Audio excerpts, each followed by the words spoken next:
Welcome, it's rhubarb time. Loads of rhubarb. It's all out, ready to be cooked and created and done so much with.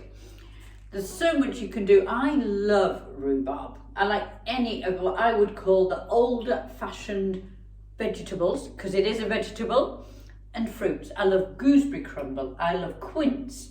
I love the rhubarb. Old-fashioned girl at heart. So today I'm going to be making rhubarb crumble. Just showing you a really basic quick recipe. It's dead easy rhubarb crumble. Rhubarb crumble ice cream. Oh, you're gonna love that. And I'm starting the process of rhubarb gin. So where we're going to start is what I have got. Come nearer, you can see more. About there. I think you'll be fine there, will you? You'll be good there. In the pan is rhubarb cooking already. All I've done is chop the rhubarb into small little sections. You want to go down 2 or 3 times if it's a big fat piece. Slice it up, put it in a pan with boiling water, and you want it to be just soft if you're going to put it in a crumble, because obviously you'll be cooking it again in the oven. Let that just cook how it is. Just let it cook down. You'll know when it's soft, it goes a bit. So the crumble part, we're going to chop some more rhubarb. I'm going to chop some more, put it in there. But for the topping of the crumble, it's dead easy. It doesn't matter what type of flour. If you don't want to use normal flour, you want coconut flour, you want hazelnut flour, it really doesn't matter, I don't think. I think you can do anything in that. You need to make a breadcrumb mixture with the flour, with the butter, and if you want something extra in a sweetener, there's different types of sugars. You can put oatmeal in, you can put muesli, you could put whatever you feel like you want in it, really. And the crumble, if you want it crunchier, add more. If you want some spices, not obviously hot spices, but you could have, I put nutmeg in, love nutmeg. Cinnamon, can do all of that. So let's start with something exciting, as it's Friday afternoon. Rhubarb gin. Now this is a homemade version. You're not going to make the gin, because we'll be here for the next how many years making it. This is what I do. This is how I do it, and I only make a small amount because it is rather nice and I just drink it all. So you chop a small amount of rhubarb. This lasts me a week. And you chop it up into small little pieces like that, and then you're going to add, I'm adding some caster sugar. It's not usually something I'd have in, but I use it for a few little bits. And you add a little bit of sugar depending on how sweet you like it. But there is sugar in the rhubarb. And that's basically all you do. And so you put it in there, and over the next 24 hours, you're just going to shake it like this. And the sugar draws out the liquid in the rhubarb. And that's all you do. So when you've done that, you get your gin. The gin you'd like to put in, you can put a small, you could fill the whole of that if you wanted. Remember, you're going to water your gin down anyway. So you're going to be putting it with your tonic or your ginger ale or whatever you put with your gin. So you do that. Over the next day or so, just keep tipping it round, because I say the sugar will do its little job. This is what I made last week. This is all I've got left, actually. I made it last weekend. And so then when you have done that bit, twisted it around, jiggled it, you add your gin. That was the amount of liquid I added. A little less than that last week, but it's because of the liquid from the rhubarb. And that is, it did start off a rhubarb gin, to be fair. And it was a lot lighter than this. It smells, I wish you could smell that. It is delightful. So you put a gin, no matter how much you want to put in. I had about that much in there. And you just leave it soaking, tipping it around over the week. Leave it as long as you possibly can before you're going to use it. So really, you should get quite a few of these made in advance, and then it'd be really lovely.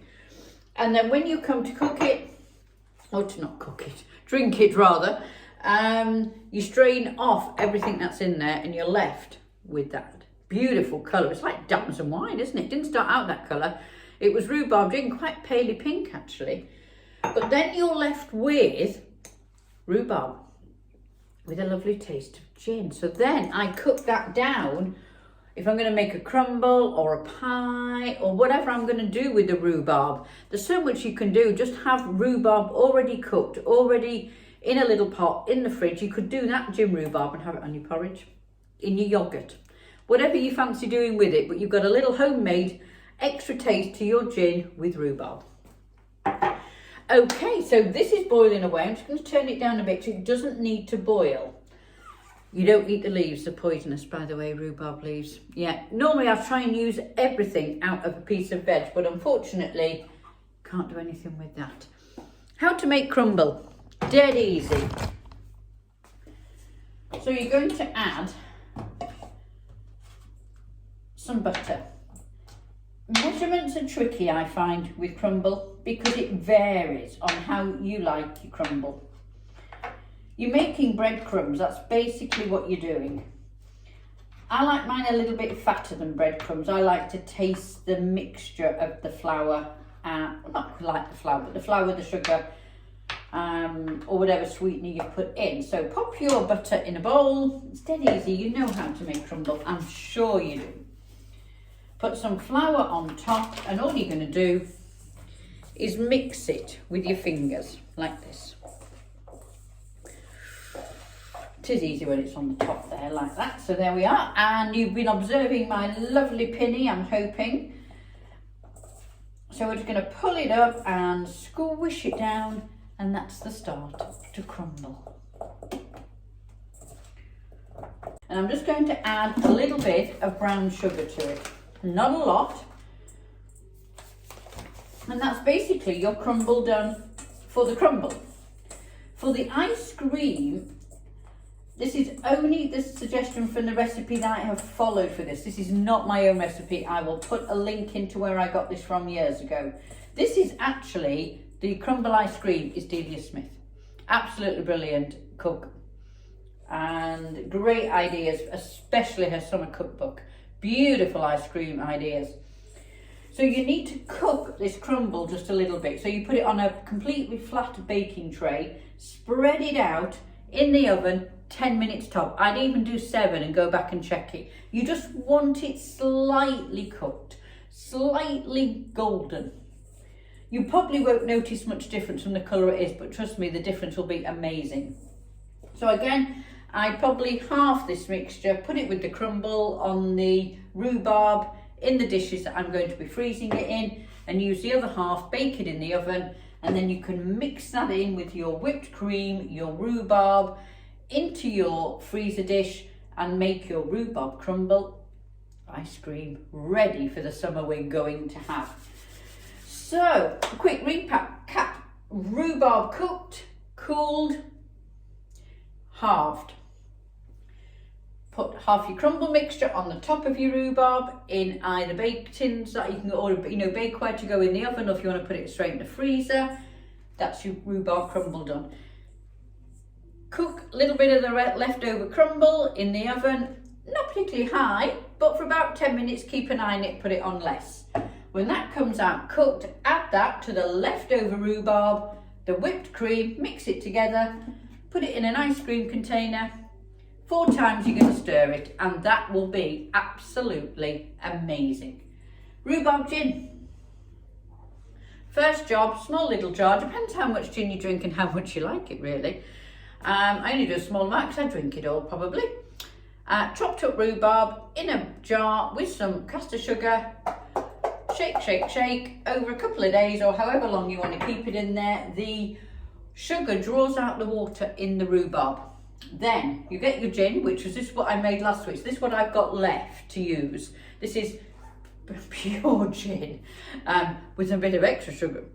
You know, it smells delightful. And then so tonight I will use this with some tonic. And so that was made last week. So when you've done this for 24 hours, you add your gin you like, about that amount, into there over the rhubarb, and leave that as long as you possibly can. Keep twisting it, turning it, shaking it. When you come to use it, strain the rhubarb, strain the sugar out. You're left with a beautiful syrupy liquid just like that. But you can use the leftover rhubarb and the sugar.